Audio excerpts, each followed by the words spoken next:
Good morning बेटा। अपने पिछले लेक्चर्स में बेसिकली हम बात किए थे मूल कॉन्सेप्ट पे, और मूल कॉन्सेप्ट में लगभग अपने 6 लेक्चर्स हो गए थे। मींस अभी हमने मूल कॉन्सेप्ट के जो बेसिक कॉन्सेप्ट जो है, बेसिक डिस्कशन जो है, आगे चल के हमें सभी ये चैप्टर्स पढ़ने होंगे। उनमें उनको अच्छे से समझने के लिए अभी हम कुछ बेसिक्स पे बात कर रहे हैं। तो आज से बेसिकली मूल कॉन्सेप्ट पे मैंने 6 लेक्चर्स ले लिए। अगले जो लगभग 5 लेक्चर्स हैं वो बेसिकली बेस्ड हैं study of elements. Clear? Study of elements पर बेस्ड हैं। तो हम पहला नाम लिख देते हैं यहां पर, that is periodic table. Periodic table हम नाम लिख देते हैं यहां पर। आगे बेसिकली ये 5 लेक्चर लगभग ये बेसिकली बेस्ड होंगे पीरियोडिक टेबल पर। अब मुझे पीरियोडिक टेबल बहुत ध्यान से यहां पर समझना होगा। क्लियर? अब 5 लेक्चर्स हम पीरियोडिक टेबल के लिए देखेंगे। ध्यान से देखो, पीरियोडिक टेबल को बेसिकली आपके 11th क्लास में चैप्टर है classification of elements. Clear? Classification of elements आप लोगों ने 10th क्लास में भी ये चैप्टर देखा था, पीरियोडिक क्लासिफिकेशन के नाम से। तो उसी को हम बेसिकली एक बार और समझेंगे यहां पर। ये चैप्टर हमें डिटेल में आगे चल के पढ़ना होगा। ये चैप्टर भी इनऑर्गेनिक केमिस्ट्री का बेसिस है। यदि हम इनऑर्गेनिक केमिस्ट्री की जब भी बात करते हैं तो उसमें classification of element, chemical bonding, coordination compound, ये बहुत बेसिक चैप्टर हैं इनऑर्गेनिक केमिस्ट्री के। अभी इनऑर्गेनिक केमिस्ट्री में जो है पीरियोडिक टेबल हम कहें ये इनऑर्गेनिक केमिस्ट्री का है, या हम कहें ये पूरे केमिस्ट्री का टॉपिक है। क्लियर? इसका यूज जो है हम बेसिकली पूरे केमिस्ट्री में ही देखते हैं यहां पर वो। क्लियर? अब पीरियोडिक टेबल आप ध्यान से देखो। पीरियोडिक टेबल हम कह सकते हैं it is a map of chemistry. ये मैप ऑफ केमिस्ट्री है। मींस पूरा जो केमिस्ट्री सब्जेक्ट जो है, ये पूरा केमिस्ट्री सब्जेक्ट आया कैसे यहां पर, एक केमिस्ट्री सब्जेक्ट पूरा बनाया किसने? तो इसमें मेन कंट्रीब्यूशन जाता है एलिमेंट्स का। और एलिमेंट के स्टडी के लिए जो चैप्टर है that is periodic classification. Periodic classification chapter जो है वो ये समझाता है कि कौन कौन से एलिमेंट्स हैं, क्या उनके नेचर हैं, क्या उनका प्लेस है, वो किस ब्लॉक को बिलोंग्स करते हैं।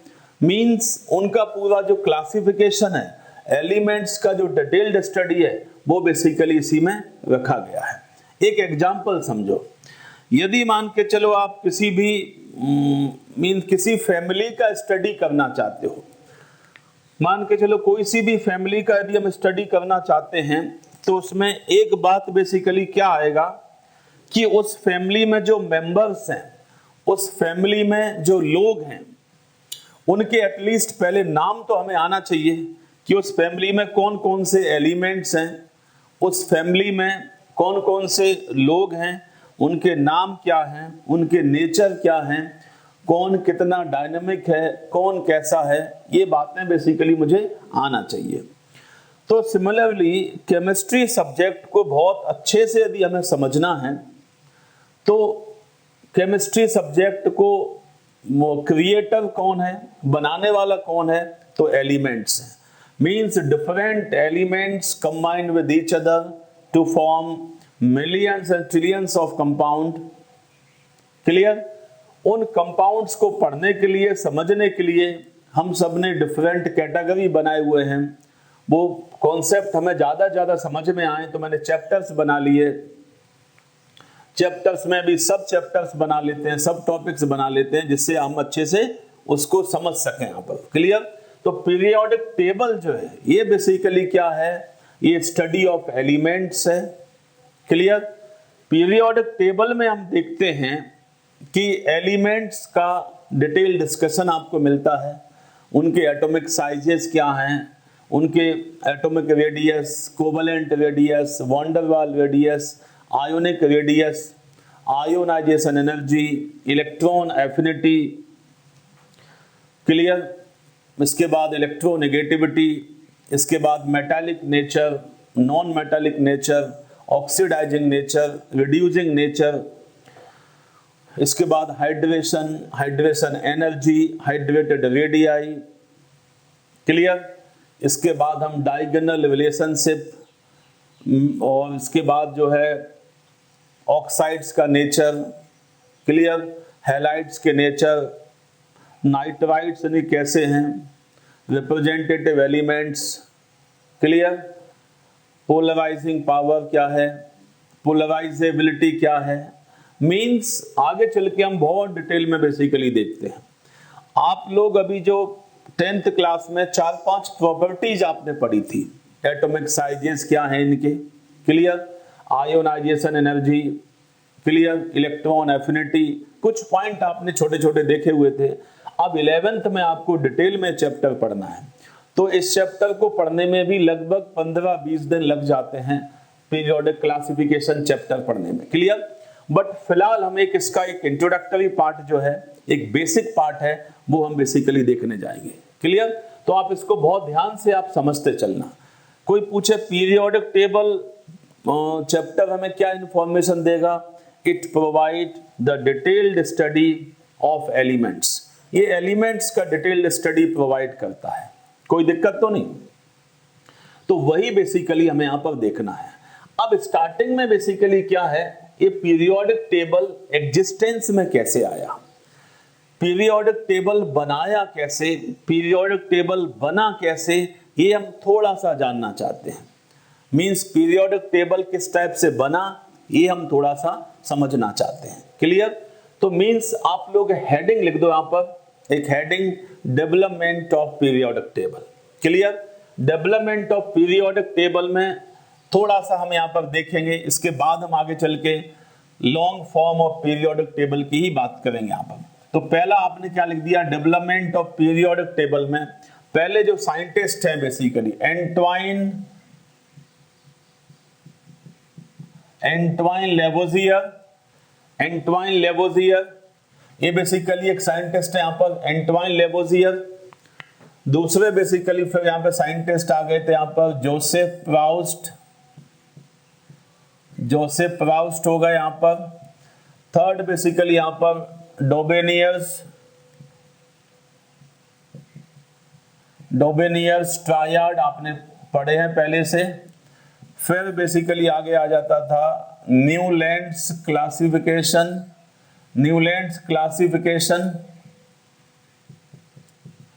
फिर आ जाता था यहां पर मेंडलीफ क्लासिफिकेशन।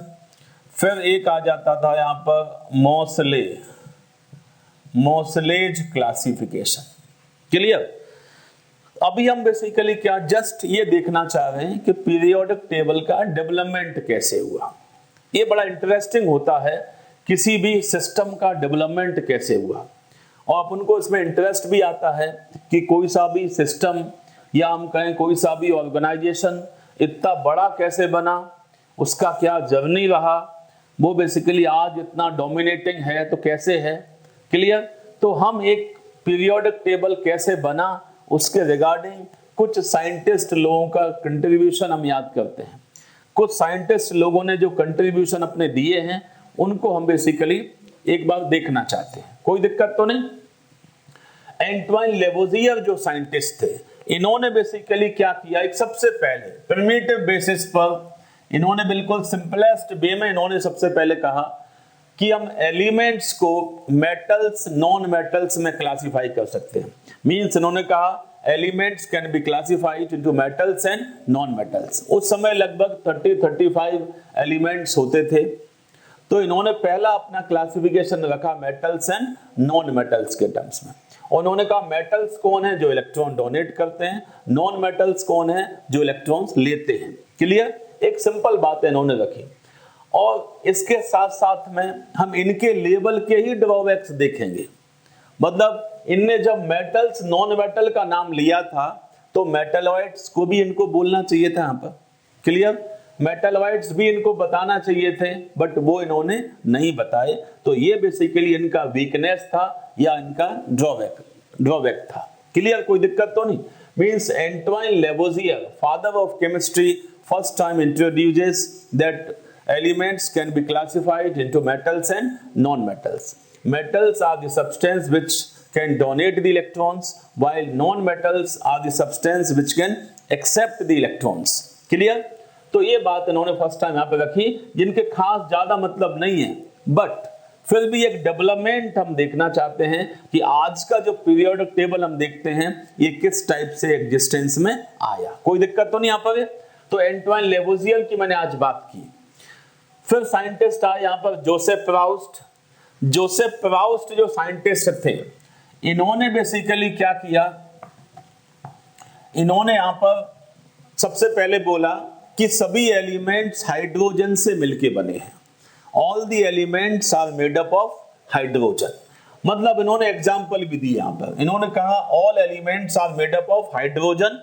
इन्होंने जैसे एग्जाम्पल दिया, उन्होंने कहा यदि हम कैल्शियम को लिखना चाहें तो कैल्शियम बेसिकली किस टाइप से लिखा जा सकता है। यहाँ पर कैल्शियम को यदि हम लिखना चाहें तो कैल्शियम मैंने लिख दिया यहाँ पर 40। क्लियर? तो कैल्शियम का एटॉमिक मास कितना है? 40। Means calcium is made up of 40 hydrogen. Calcium is made up of 40 hydrogen. इस टाइप से उन्होंने यहाँ पर ये बात कही। बट जैसे ही फ्रैक्शनल एटॉमिक मासेस का डिस्कशन हुआ, फ्रैक्शनल एटॉमिक मासेस, जैसे एक सिंपल एग्जांपल हम देखते हैं Cl 35.5, तो फिर यहां पे इस बात को वो नहीं समझा पाए। मतलब लोगों ने कहा क्या Cl जो है 35 हाइड्रोजन प्लस आधे हाइड्रोजन से बना है क्या? मींस जो एटॉमिक मासेस फ्रैक्शन में थे उनको ये नहीं समझा पाए। क्लियर? और इनका एक सिंपल कॉन्सेप्ट था कि all the elements are made up of hydrogen, जिसका कोई मतलब नहीं है। क्लियर? बट हम इनका नाम क्यों लेते हैं आज? जब ये बातें सही नहीं है, इनका कोई मतलब नहीं है, तो इनका बेसिकली डिस्कशन क्यों ले रहे हैं यहाँ पर? क्योंकि ये बेसिस, ये फाउंडर है। मतलब इन्होंने सिस्टम का बेसिकली एक बेस बनाया कि एलिमेंट्स का क्लासिफिकेशन होना चाहिए यहाँ पर वो। क्लियर? बाद में फिर उस पर काम होने लगा यहाँ पर वो। ठीक है ना? तो इन्होंने बेसिकली एक फाउंडेशन दिया हुआ है, इसीलिए हम इनका डिस्कशन आज करते हैं। Clear? Next, Dobereiner triad. Triad मतलब मींस ग्रुप ऑफ 3 एलिमेंट। ये आप लोग 10th क्लास में पढ़े भी हो। Triad means group of 3 element. इन्होंने बेसिकली का डिफरेंट एलिमेंट्स का एनालिसिस किया और इनको लगता था कि हम एलिमेंट से कुछ ग्रुप बनाएं। मैंने एक ग्रुप बना लिया तो वो सभी एलिमेंट, उनके केमिकल प्रॉपर्टीज, ये सब एक जैसे ही हमें दिखेंगे यहाँ पर। क्लियर? उनके प्रॉपर्टीज एक जैसे होंगे, ऐसा इनका मानना था यहाँ पर। तो उस समय इन्होंने इसके लिए कुछ ग्रुप्स भी बनाए। जैसे उन्होंने कह दिया एक लिथियम, फिर सोडियम एंड पोटेशियम। देखना ध्यान से, लिथियम का एटॉमिक मास कितना है? 7। इसका एटॉमिक मास है 39। क्लियर? उन्होंने ये भी बताया कि हम ट्रायड उसको कहेंगे, triad is one in which atomic mass of middle element, atomic mass of middle element is the mean of first and third element. First and third element means इन्होंने कहा कि ट्रायड इज वन, ट्रायड हम उसे कहेंगे जिसमें atomic mass of first element, atomic mass of third element is a mean of gives the atomic mass of middle element. Means atomic mass of middle element is the average of, is the mean of atomic masses of first and third element. हम add करके देखें 7 + 39 46, 2 से divide करो तो कितना हो जाएगा? 23। तो ये 23 इसका एटॉमिक मास होता भी है। तो this is one of the triad. इसको हम एक ट्रायड कह सकते हैं। क्लियर? बट ये सबके लिए पॉसिबल नहीं हुआ, तो ये सिस्टम भी रिजेक्ट हो गया। लेकिन आप ध्यान से देखो, ये आज भी अपन को एक साथ में दिखते हैं। तो उस समय इनका कितना इमेजिनेशन रहा होगा, इन्होंने उस समय कितना सोचा होगा, इन्होंने उस समय कितना इन सब बातों का एनालिसिस किया होगा कि ये एलिमेंट एक जैसे दिखते हैं, उन्होंने वर्क किया होगा ना ये, और आज भी ये एक साथ में ही दिखते हैं, आज भी ये एक ही फैमिली के मेंबर्स हैं, आज भी इनके प्रॉपर्टीज रिजेंबल करते हैं। क्लियर? उस समय इनके टाइम पे कोई ऐसे बुक्स तो होते नहीं थे जो बेसिकली आज जो डिफरेंट बुक्स ऑफ केमिस्ट्री हैं आप उनको पढ़ के चीज़ों को समझ सकते हो, बट इनके टाइम में तो ऐसे कोई बुक्स होते ही नहीं थे। बुक्स बेसिकली इनके बेसिस पर ही बनाए गए हैं। तो इनका इमेजिनेशन पावर, साइंटिस्ट लोगों का इमेजिनेशन पावर बहुत होता है। साइंटिस्ट लोगों को बेसिकली बहुत इमेजिनेशन पावर होता है। एक साइंटिस्ट थे वांडरवाल, एक वांडरवाल साइंटिस्ट भी हैं।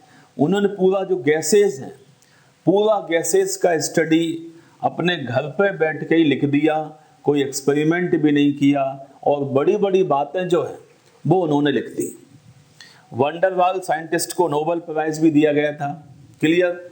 यूनिवर्सल गैस इक्वेशन आप लोग जानते होंगे, universal gas equation PV = nRT, जिसको कोई भी चैलेंज नहीं करता था। सब कहते थे ये तो यूनिवर्सली एक्सेप्टेड है, मींस PV = nRT। आप इंडिया में भी लगाओ, आप USA में भी लगाओ, वो यूनिवर्सल इक्वेशन के नाम से जाना जाता था।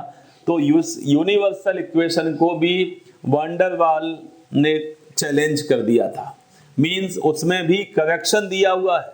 तो PV = nRT में भी हम आगे चल के देखेंगे, जब गैसियस स्टेट चैप्टर आपके 11th में ही है, उसको भी हम आगे चल के पढ़ेंगे यहाँ पर। तो इनने सब बातें अपने घर पे ही बैठ के डिराइव करके सब बातें अपने मन से लिख दी थी। क्लियर? तो साइंटिस्ट लोग जो है इनका इमेजिनेशन पावर बहुत है, इनमें इमेजिनेशन बहुत चलता है, चीज़ों को जो है बहुत इमेजिन कर पाते हैं, बहुत एनालाइज कर पाते हैं, और बिल्कुल टू दी पॉइंट पहुंच भी जाते हैं। भले ही उसका एक्सपेरिमेंट नहीं हुआ, बट फिर भी वो अपने टू दी पॉइंट पर पहुंच जाते हैं। क्लियर? कोई दिक्कत तो नहीं?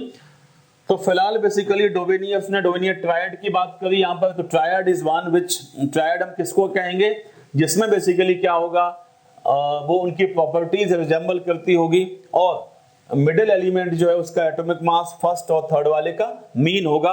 बट इस टाइप के ट्रायड सब नहीं पॉसिबल हुए, सबके वो नहीं बना पाए, इसीलिए क्लासिफिकेशन ये बीच में ही रह गया। कोई दिक्कत तो नहीं? फिर अगले साइंटिस्ट यहां पर आए, that is Newlands classification. Newlands जो साइंटिस्ट थे ये भी बहुत टिपिकल टाइप के साइंटिस्ट माने जाते थे। न्यूलैंड्स क्लासिफिकेशन, न्यूलैंड्स ने बेसिकली बहुत सी बातें यहाँ पे कही। इन्होंने कहा एलिमेंट्स का क्लासिफिकेशन होना चाहिए, जिससे स्टडी आसान हो जाएगा, चीजें समझने में आसान हो जाएंगी।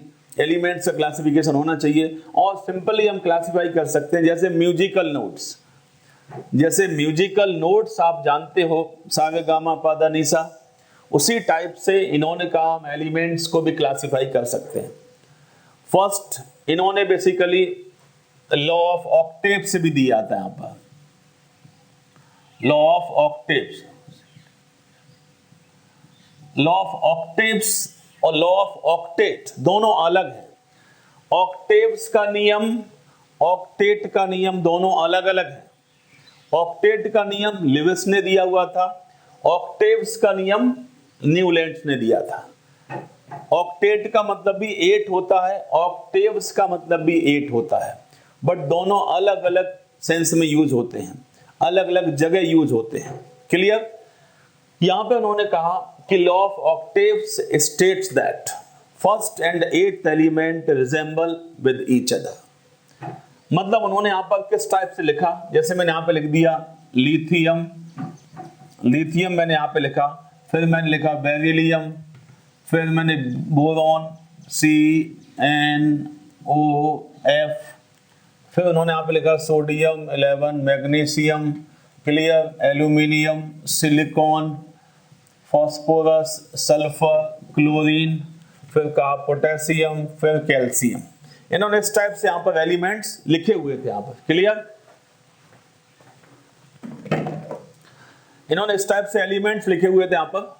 अब इन्होंने ध्यान से देखो, उन्होंने क्या देखा और उनके दिमाग में क्या बात आया होगा कि फर्स्ट और 8th एलिमेंट रिजेंबल करते हैं। देखो, यदि ये फर्स्ट है तो ये 8th है, यदि ये फर्स्ट है तो ये 8th है। यदि ये फर्स्ट है तो ये एट्थ है। कैसे? देखो ये फर्स्ट है तो एट्थ कैसे? 1 2 3 4 5 6 7, देखो एट्थ। तो first and eighth element resemble with each other, और आज भी ये पीरियोडिक टेबल में एक साथ में ही दिखते हैं।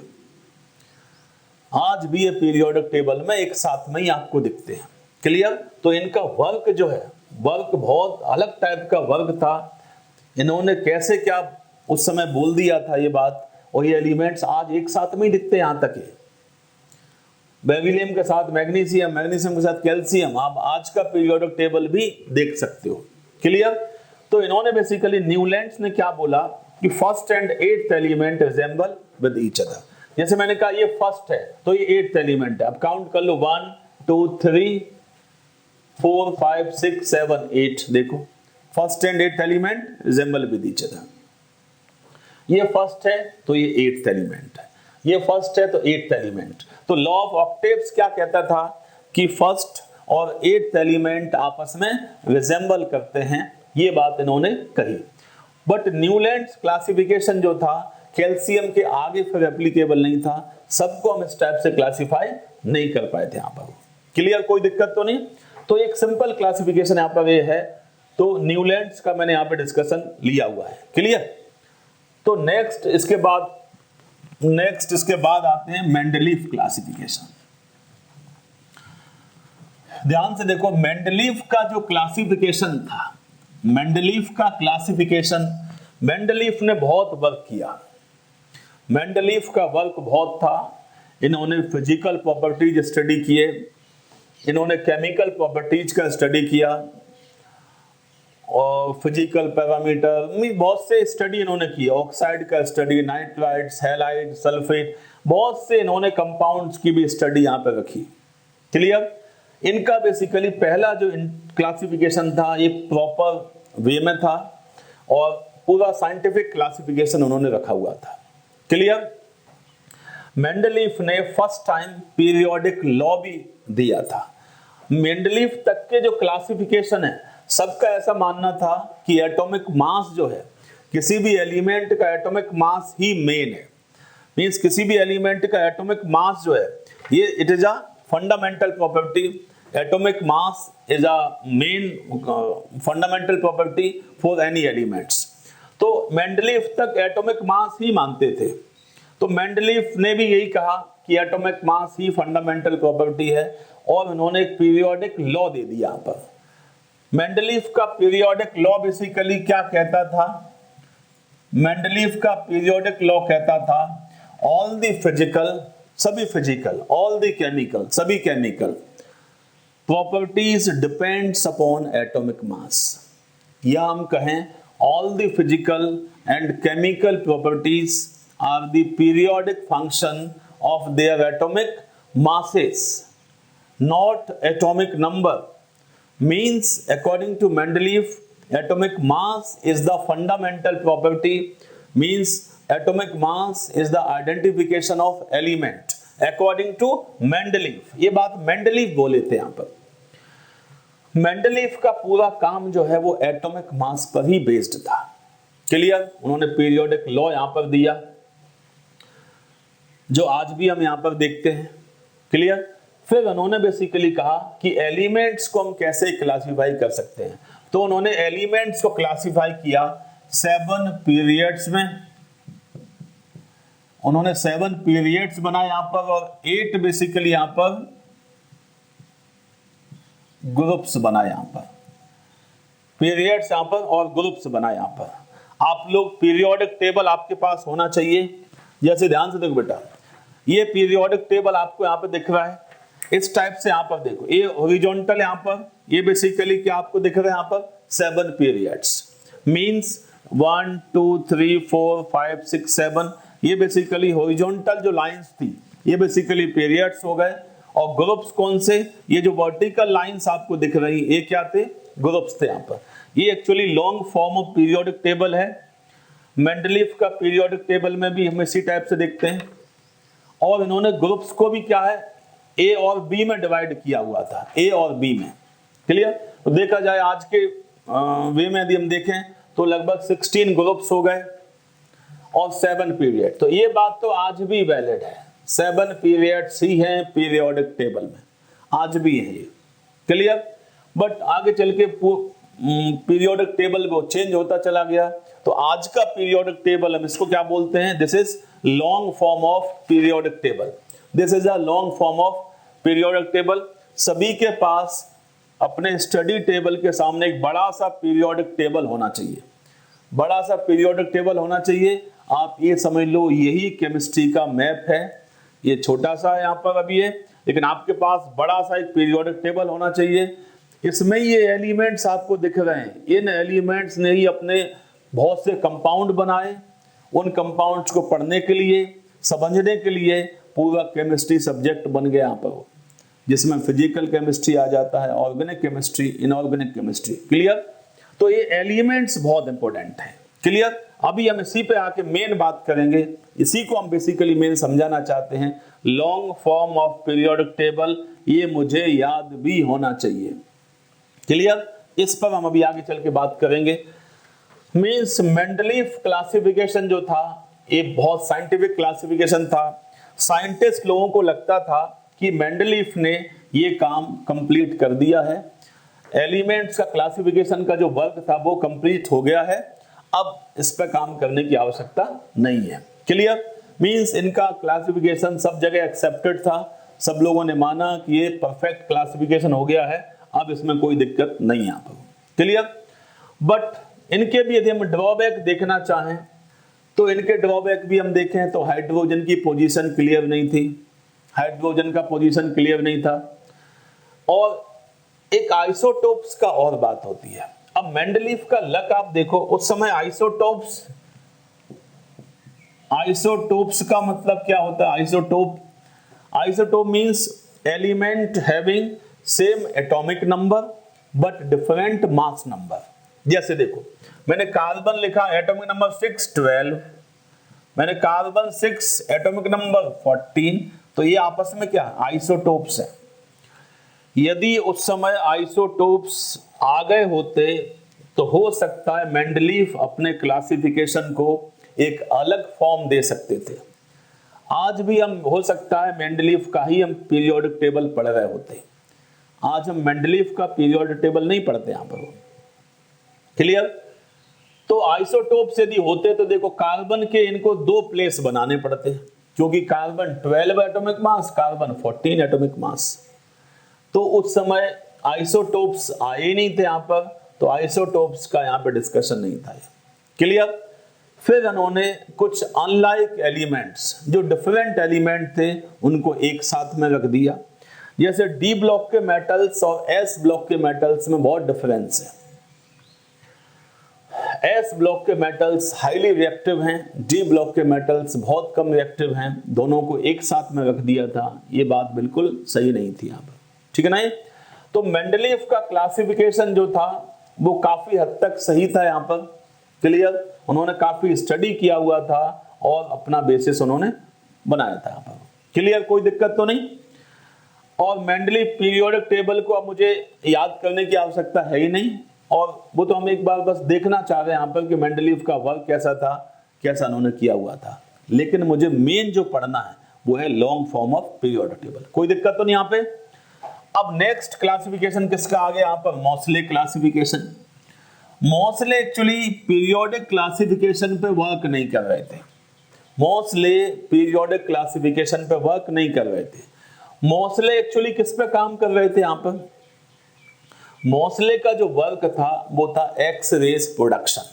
मींस एक्स रे को प्रोड्यूस करना चाहते थे, एक्स रेस प्रोडक्शन पे बेसिकली ये मॉसले वर्क कर रहे थे। मॉसले जी किस पे काम कर रहे थे कि एक्स रे के प्रोडक्शन कैसे किए जाए, क्लियर। तो उन्होंने प्रोडक्शन किया तो उन्होंने क्या देखा, जैसे मान के चलो मेटल सरफेस है यहाँ पर, यदि इस पर यहाँ पर कैथोड रेस, इसको मैंने क्या लिख दिया यहाँ पर कैथोड रेस, यदि यहाँ पर कैथोड रेस फॉल किए जाएं, ये metal surface, but metal surface भी बहुत ऐसा होना चाहिए जिसका मेल्टिंग पॉइंट बॉइलिंग पॉइंट बहुत ज्यादा हो। Means cathode ray highly energetic rays है, यदि कैथोड रेज आपने यहाँ पे डाल दिया तो एकदम जलने लगेगा यहाँ पर वो। क्लियर? तो मींस इनके मेल्टिंग पॉइंट, बॉइलिंग पॉइंट बहुत ज्यादा होना चाहिए, ऐसे मेटल उन्होंने लिए हुए थे। तो मेटल यहाँ पे उन्होंने क्या ले लिया, जैसे मान के चलो मोलिब्डेनम, या हम कह सकते हैं टंगस्टन, कोई सा भी मेटल आप ले लो, इनके बहुत high melting point, boiling point यहाँ पर है। क्लियर? तो मोलिब्डेनम या फिर टंगस्टन, ये मोलिब्डेनम है MO, ये टंगस्टन W। क्लियर? तो जब कैथोड रे टंगस्टन के सरफेस पर आए तो यहां से क्या हुआ, यहां से उन्होंने क्या देखा, कुछ रेज प्रोड्यूस हो गए थे जिनको उन्होंने नाम क्या दे दिया, it is called as X rays. ये एक्स रेज यहां पर, ठीक है, वो अपना काम कर रहे थे यहां पर, यहां से उनका कोई लेना देना नहीं। बट मोसले जी को एक बात ये पता थी, मोसले जी एक बात ये जानते थे कि एटॉमिक मास फंडामेंटल प्रॉपर्टी है। क्लियर? इवन सब लोग ही जानते थे उस समय कि एटॉमिक मास ही फंडामेंटल प्रॉपर्टी है। लेकिन जब उन्होंने एक्सपेरिमेंट किया, तो जो इसका जो एक्सरे का फ्रीक्वेंसी था, frequency of X ray have no any relation with atomic mass of these element. फिर से आप सुनो यहां पर, मोसले ने क्या ऑब्जर्व किया, frequency of X ray have no any relation with atomic mass of the element. उन्होंने क्या देखा, उन्होंने क्या ऑब्जर्व किया, उन्होंने कहा frequency of X ray is directly relate with atomic number. Frequency of X ray directly attach with atomic number. तो Moseley जी ये बात नहीं समझ पाए, उन्होंने कहा एटॉमिक मास मेंडलीव पहले बता के गए हैं, सब साइंटिफिक वर्क करके गए हैं, बट फिर यहां पर ऐसा क्यों हो रहा है। तो इन सब बातों को समझने के बाद मोसले ने कंक्लूड किया कि मेंडलीव से ये मिस्टेक हो गया है कि एटॉमिक नंबर जो है ये फंडामेंटल प्रॉपर्टी है, not the atomic mass. Moseley ji ने कहा कि मेंडलीव का जो क्लासिफिकेशन था उसका बेसिस ही गलत है, क्योंकि एटॉमिक मास फंडामेंटल प्रॉपर्टी नहीं है। Atomic number is the fundamental property, atomic number is the fundamental property, not the atomic mass. Moseley ji ने यहां पर अपना एक अलग पेपर पब्लिश कर दिया। मोसले जी ने यहां पर पीरियोडिक टेबल में थोड़ा सा अपना एक अलग वर्क दे दिया। मोसले ने बेसिकली क्या किया, अपना अलग से एक पीरियोडिक लॉ दे दिया और अलग से एक टेबल बना लिया जिसे हम क्या बोलते हैं, मॉडर्न पीरियोडिक टेबल। वो एक टाइप से मेंडलीव का ही मॉडिफाइड फॉर्म था, ये मॉडिफाइड फॉर्म था मेंडलीव का ही। इन्होंने, मोसले ने यहां पर पीरियोडिक लॉ इंट्रोड्यूस किया। इन्होंने कहा all the physical and chemical properties are the periodic function of their atomic number, not the atomic mass. Moseley first time emphasized that atomic number is the fundamental property, not the atomic mass. Clear? तो मोसले ने कहा कि periodic law atomic number पर based होना चाहिए, ना कि atomic mass पर। तो मेंडलीव का क्लासिफिकेशन जो था वो फिर आउटडेटेड हो गया। क्लियर? क्योंकि उसका बेसिस ही गलत था यहां पर, ठीक है ना। ये तो मोसले ने क्या किया, पीरियोडिक लॉ भी दे दिया और उसी टेबल को थोड़ा मॉडिफाई कर दिया। उस समय 7 पीरियड्स थे, 8 ग्रुप्स, उसी बीच में कुछ नोबल गैसेज डिस्कवर हो गए थे, तो उन्होंने एक और ग्रुप बना दिया अलग से, 9th group. Clear?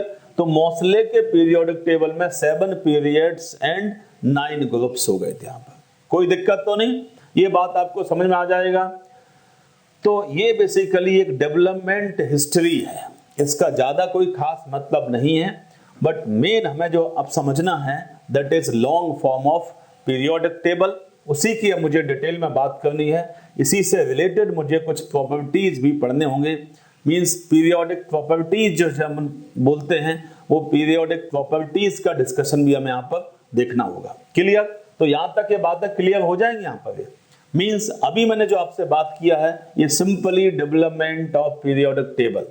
Periodic table का डेवलपमेंट कैसे हुआ, बस इसका ही डिस्कशन आपके सामने मैंने रखा हुआ है। लेकिन मेन मुझे जो पढ़ना है that is long form of periodic table. कोई दिक्कत तो नहीं यहाँ पर? अब देखो ध्यान से, अब हम यहाँ पे हेडिंग लिख देते हैं long form of periodic table. Long form of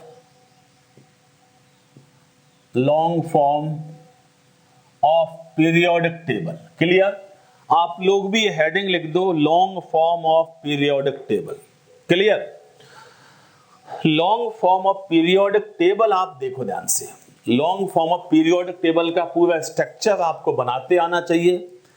अब आप ऐसे समझ लो कि आज हम जो है, अभी हम जो पढ़ने जा रहे हैं, जो समझने जा रहे हैं, ये केमिस्ट्री का मैप है। तो आज हम केमिस्ट्री का मैप भी देखना सीख जाएं। कौन कहां पर है, क्या उनके नेचर हैं, ये बात मुझे समझ में आ जाना चाहिए। क्लियर? तो यहां पर बेसिकली क्या, long form of periodic table जो है, इसमें यदि हम देखना चाहें आज के पीरियोडिक टेबल में, तो यहां पर बेसिकली सेवन पीरियड्स हो गए यहां पर, और 18 ग्रुप्स हैं। आज के पीरियोडिक टेबल में क्या है, 7 पीरियड्स हैं और 18 ग्रुप्स हैं।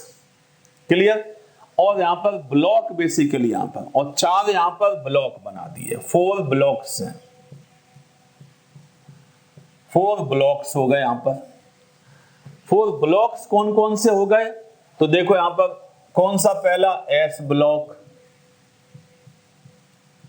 फिर यहां पर पी ब्लॉक, फिर यहां पर डी ब्लॉक, फिर यहां पर एफ ब्लॉक। क्लियर? ये बात हमें यहां पे ध्यान से समझना होगा। आज का long form of periodic table जो है, उसमें पीरियड्स कितने हैं, तो 7, ग्रुप्स कितने हैं, तो 18 ग्रुप्स हैं यहां पर, और ब्लॉक्स कितने हैं, तो 4 ब्लॉक्स हैं। ब्लॉक कौन कौन से हो गए, S block, P block, D block, F block. Clear? अब ये जो एलिमेंट्स के जो अरेंजमेंट हैं, एलिमेंट्स का जो मींस प्लेसमेंट है, उसका बेसिस क्या है यहां पर, ध्यान से देखो। आज के यदि हम पीरियोडिक टेबल में देखें तो 118 एलिमेंट्स, या हम कहें 119 एलिमेंट्स तक आ गए हैं। 119 एलिमेंट्स तक आ गए हैं। यदि हम 11th 12th की स्टडी की बात करें, 11th 12th में यदि हम बात करें यहां पर, तो लगभग 60-70 एलिमेंट में ही अपना काम चल जाता है। 60-70 एलिमेंट्स हमें बेसिकली पता होंगे तो फिर मुझे कोई ऐसी दिक्कत नहीं आती, एलिमेंट्स के रिगार्डिंग हमें कोई कंफ्यूजन नहीं आता, ना ही मुझे कुछ आवश्यकता पड़ती है। क्लियर? तो मुझे लगभग ये 60-70 एलिमेंट्स हमें ठीक से याद करने होंगे। ये एलिमेंट्स हमें याद होना चाहिए यहाँ पर। क्लियर? उनका सिंबल क्या है, उनके एटॉमिक नंबर क्या है। एटॉमिक नंबर निकालने के अपने और भी ट्रिक्स हैं, मैजिक नंबर है, उससे अपन निकालना सीख लेंगे यहाँ पर। क्लियर? तो फिलहाल अब हम जो बात कर रहे हैं that is long form of periodic table. तो long form of periodic table में यदि हम बात करें तो कितने पीरियड्स हैं, तो 7 पीरियड्स यहाँ पर। ग्रुप्स कितने हैं, तो 18। ब्लॉक्स कितने हैं, तो 4 ब्लॉक्स। क्लियर? तो पहले हम यहाँ पर एक एस ब्लॉक में बात करेंगे, फिर हम पी ब्लॉक पे बात करेंगे, फिर डी में आएंगे, फिर एफ में करेंगे। क्लियर? तो अपने सबसे ज्यादा काम आने वाला कौन सा है, एस ब्लॉक सबसे ज्यादा काम, पी ब्लॉक सबसे ज्यादा काम, उसके बाद डी ब्लॉक में भी कुछ एलिमेंट्स। डी ब्लॉक में देखा जाए तो लगभग 40 एलिमेंट्स हैं। डी ब्लॉक में टोटल 40 एलिमेंट्स हैं। 40 में बेसिकली हमें जो काम पड़ता है, ज्यादा 15-20 एलिमेंट अपने काम में आते हैं बस, और उतने काम में भी नहीं आते यहाँ पर। क्लियर? तो लगभग 15-20 एलिमेंट हमें वो भी तैयार करने होंगे, उनके भी हमें देखने होंगे एटॉमिक नंबर क्या है, क्या उनके नेचर हैं, ये सब बातें यहाँ पर देखनी होगी। क्लियर? यहां तक कोई दिक्कत तो नहीं। तो पहले हम एक एस ब्लॉक की बात करें, बाद में हमें ये स्ट्रक्चर भी पूरा बनाना होगा। यहां एस ब्लॉक में यदि हम बात करें, यहां पर एस ब्लॉक में, तो मैंने कहा यहां पर अभी एलिमेंट्स के नाम लिख दिया, हाइड्रोजन, फिर यहां पर lithium, sodium, potassium, rubidium, caesium and francium. ये देखो एलिमेंट्स के नाम लिखे हुए हैं। तो आप लोग इनके स्पेलिंग भी तैयार करना है। यहाँ पर आप लोग, आज हम आपको एस ब्लॉक के रिगार्डिंग बात कर रहे हैं अभी यहाँ पर, क्लियर। एस ब्लॉक में एलिमेंट्स कौन से, hydrogen, lithium, sodium, potassium, rubidium, caesium and francium, clear है यहाँ पर। अब देखो हाइड्रोजन मैंने यहाँ पे लिख तो दिया है, हाइड्रोजन मैंने यहाँ पे लिख तो दिया है, बट हाइड्रोजन का पोजीशन आज भी क्लियर नहीं है। पीरियोडिक टेबल में हाइड्रोजन का पोजीशन आज भी क्लियर नहीं है, इस पर अभी भी काम बचा हुआ है। तो आप में से यदि कोई भी केमिस्ट्री के रिगार्डिंग बहुत इंटरेस्टेड है, क्लियर, तो एक हाइड्रोजन का वर्क अभी बचा हुआ है कि हाइड्रोजन का पीरियोडिक टेबल में पोजीशन क्या होगा, पीरियोडिक टेबल में हाइड्रोजन कहां प्लेस कर सकते हैं, क्लियर। अभी तो मैंने यहां पे लिख दिया है, बट ये इसका एक्चुअल प्लेस यहां पर नहीं है, क्लियर। और यहां पर जो प्लेसमेंट का जो बेसिस बनाया गया वो बेसिकली इलेक्ट्रॉन्स के बेसिस पर। यदि किसी के आउटर मोस्ट सेल में एक एक इलेक्ट्रॉन्स हैं तो उनको एक साथ में रखो। यदि किसी के आउटर मोस्ट सेल में एक इलेक्ट्रॉन है तो उनको सबको एक साथ में ले लो।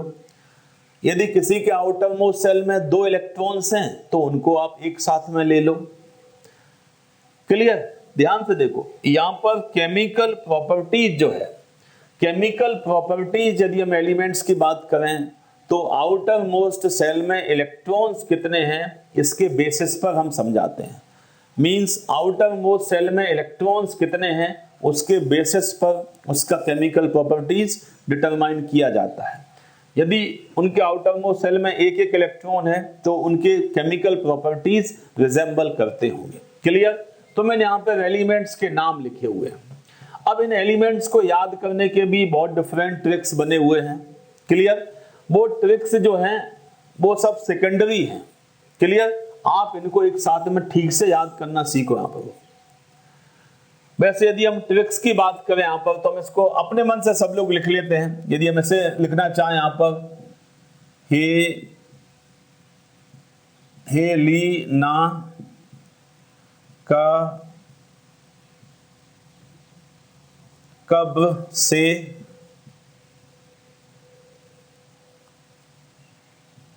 फराग, यहाँ पर क्लियर। मींस इसको यदि हम देखना चाहें, हे मतलब हाइड्रोजन, ली मतलब लिथियम, ना मतलब सोडियम, का मतलब पोटेशियम, कब मींस रुबिडियम, से मतलब सीजियम, फ्रा मींस फ्रांसियम। ऐसे हम एक बार इनको देख लेते हैं। यदि भूल जाएं तो इसको ऐसे याद रखें, लेकिन आप पूरा प्रैक्टिस आप इसी पे रखो। आप मींस ये बिल्कुल टिप्स पे होना चाहिए। मैंने आपको एक एग्जांपल दिया, यदि आप किसी फैमिली के रिगार्डिंग डिटेल पढ़ना चाहते हो, यदि किसी फैमिली से सभी डॉक्टर्स बन रहे हैं यहाँ पर, किसी फैमिली से सभी बड़े टॉप लेवल आईआईटी में जा रहे हैं यहाँ पर, तो सब लोग देखते हैं ना कि इनके फैमिली में ऐसा क्या है, इनके फैमिली में ऐसा स्पेशल क्या है कि सब बच्चे आईआईटी में जा रहे हैं, सब बच्चे इनके डॉक्टर्स बन रहे हैं।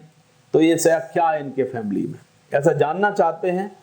तो हम सबसे पहले क्या करेंगे, उनके फैमिली में जो फैमिली मेंबर्स हैं उनके नाम तो पता होना चाहिए ना एटलीस्ट। उसमें भी कोई ट्रिक्स आप यूज करोगे तो कोई मतलब नहीं, क्लियर। तो ये सब बातें जो हैं ये तो सेकेंडरी हैं, लेकिन मेन आप इनके नाम सीधा सीधा याद रखो। Hydrogen, lithium, sodium, potassium, rubidium, caesium, francium. S block की बात कर रहे हैं यहाँ पर। एस ब्लॉक में ही बेसिकली 2 ग्रुप आ जाते हैं यहाँ पर। एक मैंने यहाँ पे लिख दिया, देखो इधर मैं लिख दिया बेरिलियम, इधर मैग्नीशियम, इधर मैं लिख दिया कैल्शियम, इधर स्ट्रोंशियम, इधर मैं लिख दिया बेरियम, इधर मैं लिख दिया रेडियम। अब इसको भी जैसे हमें याद करना है तो हम कैसे याद कर लें, देखो ध्यान से। यहाँ पर बेर मतलब प्लम, प्लम आप जानते हो, बेर महंगे, बेर महंगे करके सरकार बहुत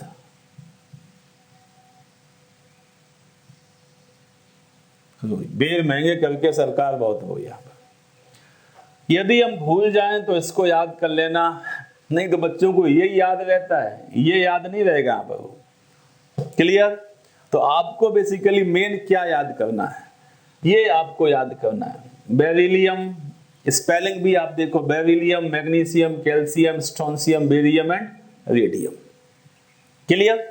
कोई दिक्कत तो नहीं। तो एस ब्लॉक में यदि हम बात करें, ये फर्स्ट ग्रुप है, इसको हम फर्स्ट ए भी बोल देते हैं, या हम कहें फर्स्ट ग्रुप है ये, इसको अपन सेकंड ए भी बोल देते हैं। इसको हम लिखना चाहें तो मैंने क्या लिखा, देखो फर्स्ट ए, इसको मैंने लिखा तो क्या लिख दिया, सेकंड ए, या इसको हम क्या लिख सकते हैं, फर्स्ट ग्रुप है यहाँ पर, इसको हम लिखना चाहें तो हम इसे क्या लिख सकते हैं, ये सेकंड ग्रुप है यहाँ पर, सेकंड यहाँ पर इस टाइप से भी आप लिख सकते हो, सेकंड ग्रुप है।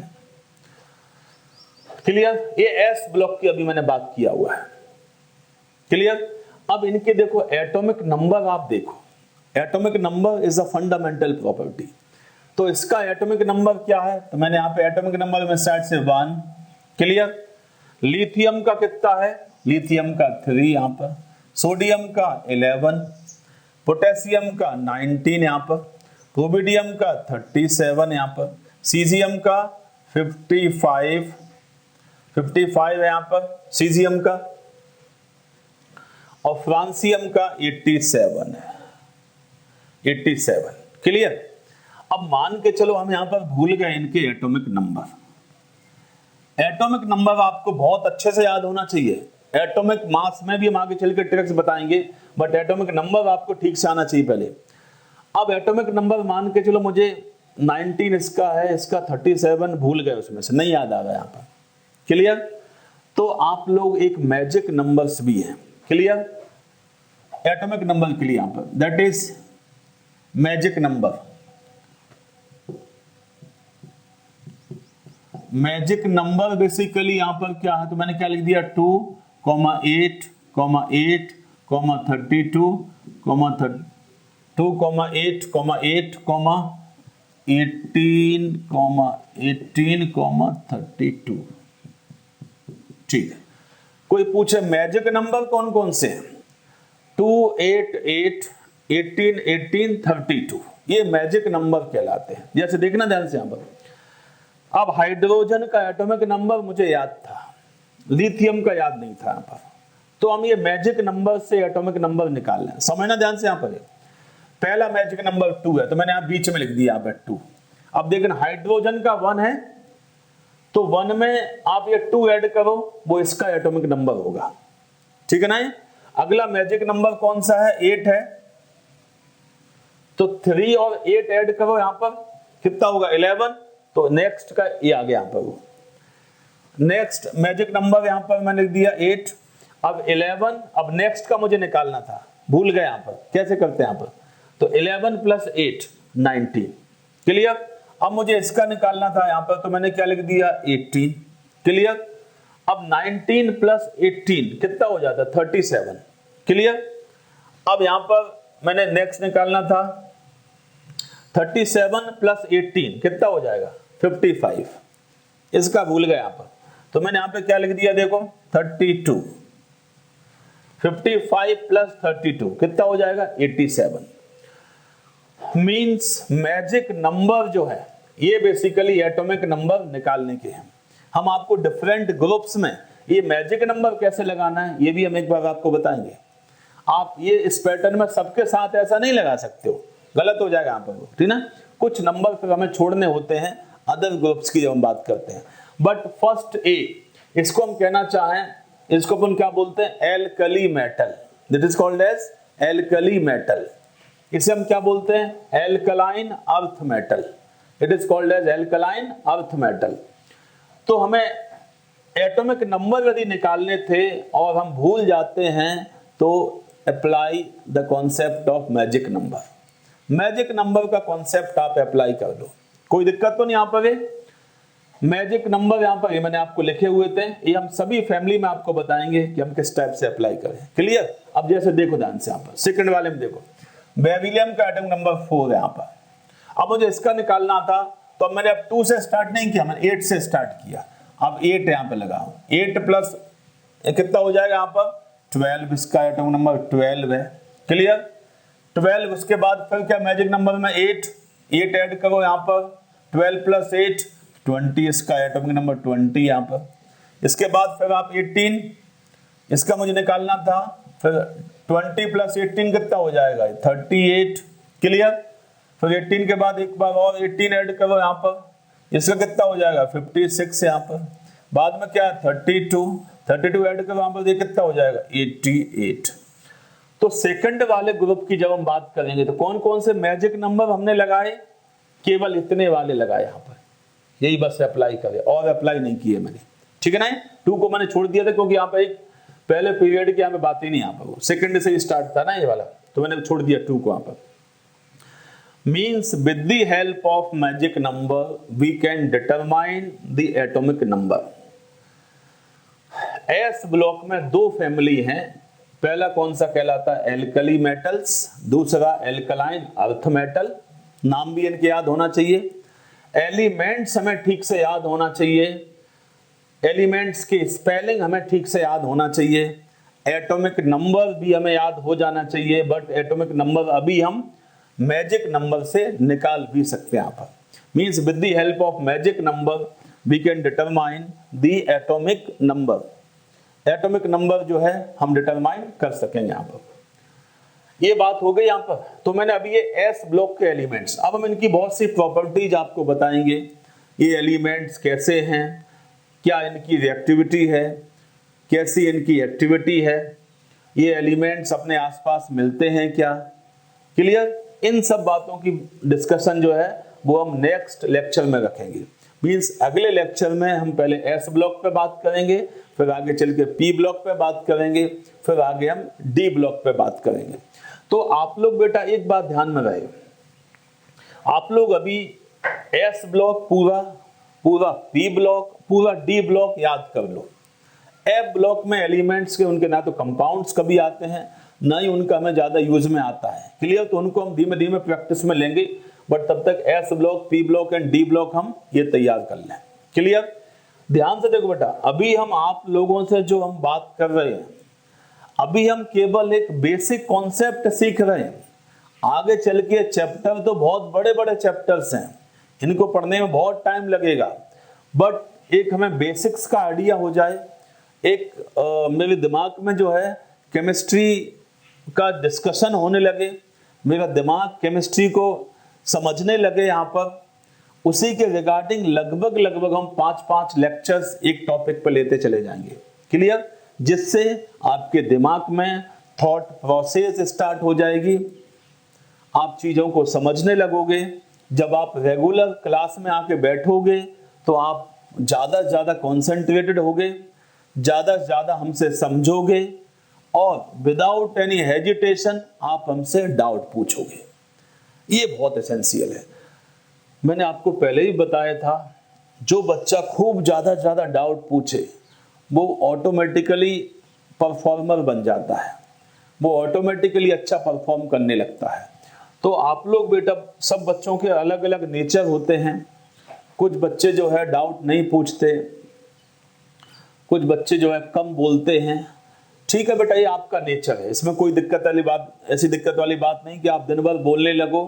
बट अपने स्टडी के रिगार्डिंग, अपने दिमाग, जो आपके पास जो कंप्यूटर है, जो दिमाग आपका कंप्यूटर है, क्लियर, उसको यदि हम सही इनपुट देंगे तो मुझे वो सही रिजल्ट भी देगा। यदि मेरे इनपुट बराबर नहीं होंगे तो वो रिजल्ट हमें कैसे देगा, और हम इरिटेट होने लगते हैं बाद में। मैंने इनपुट ठीक से दिए नहीं, रिजल्ट चाहते हैं, तो कैसे आएगा बेटा। इसीलिए आप लोग इन सब बातों को बहुत ध्यान से समझते जाओ। क्लियर? आगे जब आप पर्टिकुलर चैप्टर जब पढ़ोगे तो उसको आप खूब अच्छे से समझ पाओगे।